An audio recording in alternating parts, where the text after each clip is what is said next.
What up, y'all? Going old school, back in the car, y'all. Of course, I do that all the time anyway. I wanted to talk to you about why does a narcissist leave you, right? I was thinking about it, but think about it. So when they meet you, you're like the new toy, and then, you know, they say they get bored of you and then they leave you and stuff. That's true.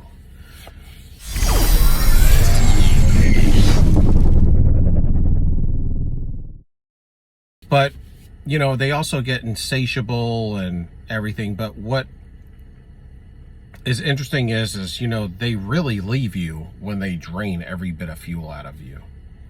And that's really what makes them leave you to some degree. I guess it's a combination, and it all kind of goes and runs together. So you're a star that's shining bright. They're a star that's blown up, and it's a black hole sucking all of your fuel. So they come to you and you guys exchanged fuel, you know, in the beginning, kind of like good for good, but it's still kind of like starting these problems already. And then it turns to where you're giving them all your good and they're giving you all their negative. And then at some point, you know, you have like a fuel reserve, and your fuel reserve dries up. There's just nothing there. And at the same time, you're kind of mirroring back to them how evil they are being, right? And that's what kind of gets them to leave you, because they don't want to see a mirror reflection of who they are in a negative light. And when they first meet you, they're giving you kind of putting off good energy, good vibes and stuff to some degree. Now, it's off when you reflect back on it. But, you know, nevertheless, it's off. And I think normally you would think, because it's off, that vibe or vibration, that you would think that you guys would part ways, right? And generally speaking, what we would think in the spell is that the one that we call the narcissist later, who ends up being the narcissist, is like, see, the other part or the other person. We kind of expect them to leave because they've already put forward that they're better than us. And so we kind of have that in our head already. So we're not going to be the one to leave. We know that the vibration, or, you know, it's different, and it's not kind of like something that, it could be boring at times, or it could have like its issues, but like, we don't leave because we feel like they're better than us or something. So we stick around because they're already like propping themselves up. And so we stick around, and we kind of, and they could have a nice facade, like a pretty facade. And so that's where I said that you can get the idea of them. You like the idea of them. And you can't give somebody, you can't drop your boundaries because you like the idea of somebody, and then to somebody else, you give a different type of boundaries.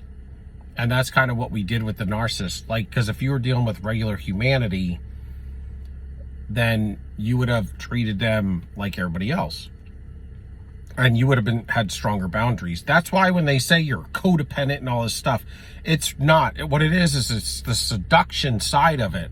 See, the seduction, they have a seduction to them, and a lot of times they have like their outer shell it's got beauty to it, but that's it. I mean, there's nothing beyond that. And then just the way they move, the way they operate, you know, the clothes they wear, their eyes are, you know, everything is on point for the seduction takedown. And so because of that, you drop all your boundaries, or you drop your boundaries enough to let them in. And that's kind of where it starts.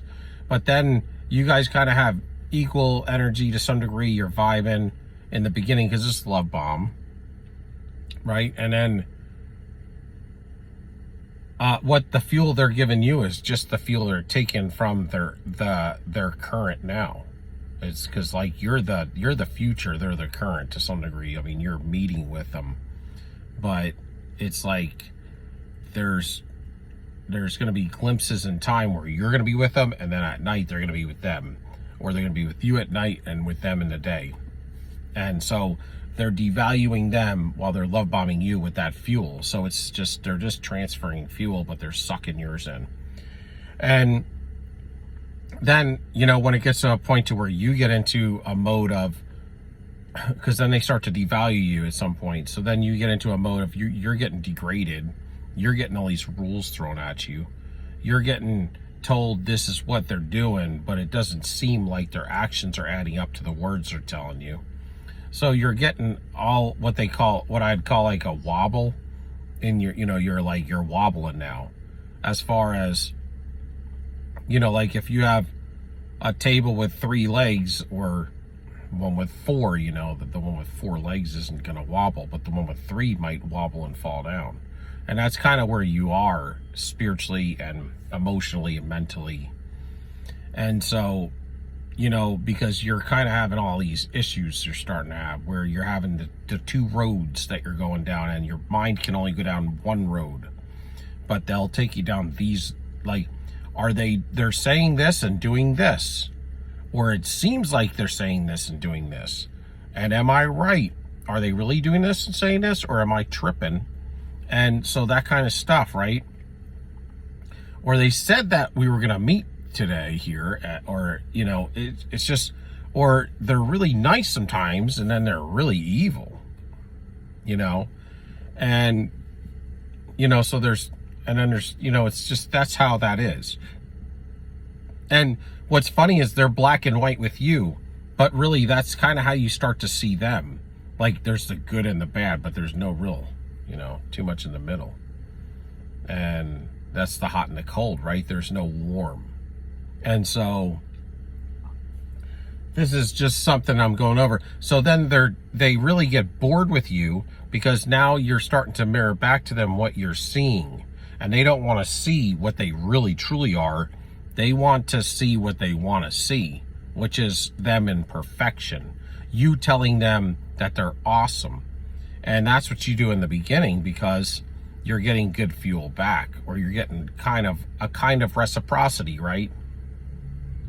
I will tell you, there is not a person that can drive in the damn grocery shop and parking lot.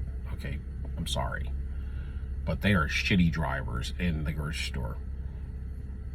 Not y'all. Y'all are my subscribers, so you guys are awesome in the grocery shopping center parking lot. But anyway, it's all everybody else. They're all narcissists.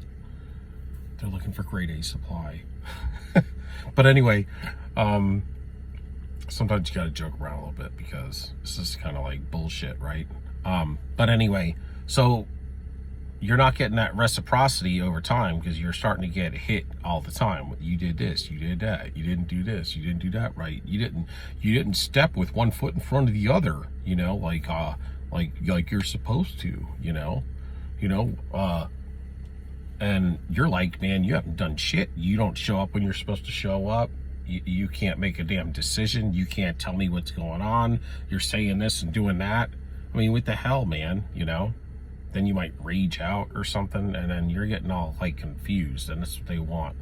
They want you to get confused, and you get cognitive dissonance, and then you get this brain fog, and then, you know, you're getting isolated, and there's these rules, and then you want to think about it 10 times before you ask them a question, and it could just be like, yo, do you want to watch this show?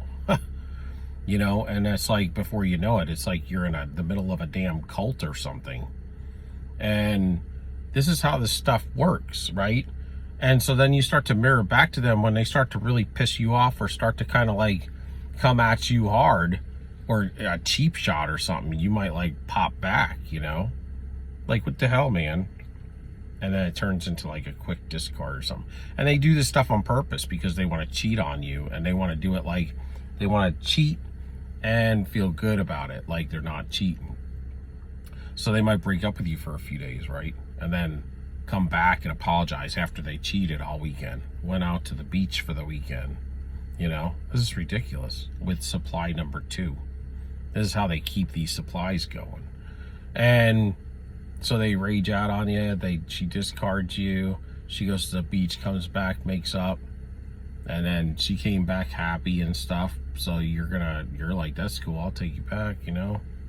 But they're happy because they just did it with, you know, they were just like knocking boots for like 3 days. Anyway, so this is what they do, and then you continually take them back, and what happens is it continually drains more of your energy. Your fuel bank gets drained, and then you have nothing to give. You're just going to be a cranky, sick, non-good looking, no money in your pocket, no energy to even comb your brush your hair. I mean, anything. It's like you're going to be looking like a crackhead or something. That's what you'll turn into. And then they have nothing to suck off you, so if they don't leave you, then they're going to look like a crackhead too, because they need to draw fuel off you. And if you have no fuel to draw off, well, then I got to go. That's how they look at it, right? So they get bored with you as your fuel runs dry. And so that's why if nothing else, that's why you have a time limit with the narcissist. That's why it turns into a cycle. The cycle is because you only have so much fuel to give. And what's insatiable is once they get to a point to where they still need the same fuel from day one, but you can't continue to produce that fuel every freaking day like that. So that's where it seems insatiable, because they're draining you and draining you and draining you and draining you and draining you. And then your fuel can't get above, like if it was at a 10, your fuel, they sucked it down to a 1. I mean, you're going to stick around a 1 all the time, you know, because they're sucking so much. And they're used to the good fuel, and they are wearing down all the good fuel. And as they were wearing down the good fuel, you were admiring them and all that stuff, right?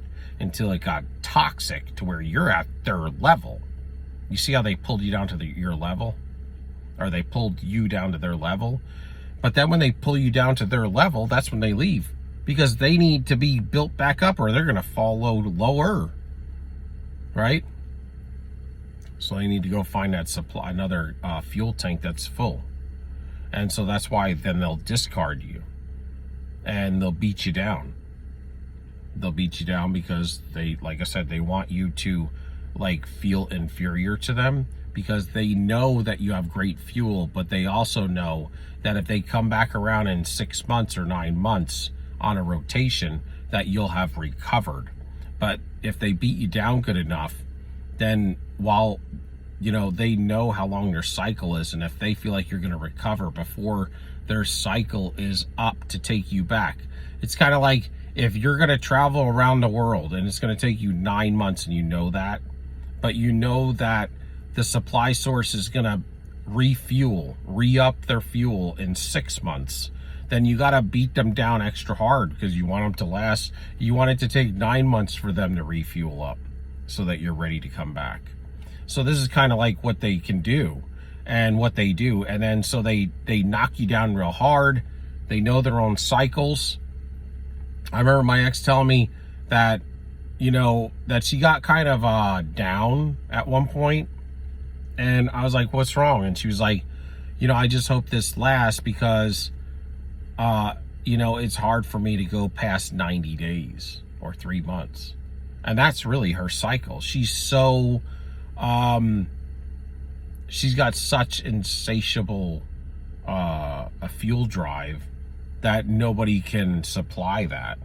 So her rotations are, she'll destroy somebody 10 feet underground in 3 months, but she's a sociopath. So, and I mean, really, just utterly, I remember telling her she's the most destructive woman or person in general I've ever met in my life. And she's like, don't tell me that. So it's not even like, even if they didn't want to leave, they know that they have to. They have to leave because they have to get fuel. And if they don't get fuel, they will have nothing. I mean, if you have no fuel, where can your car go at some point? Nowhere.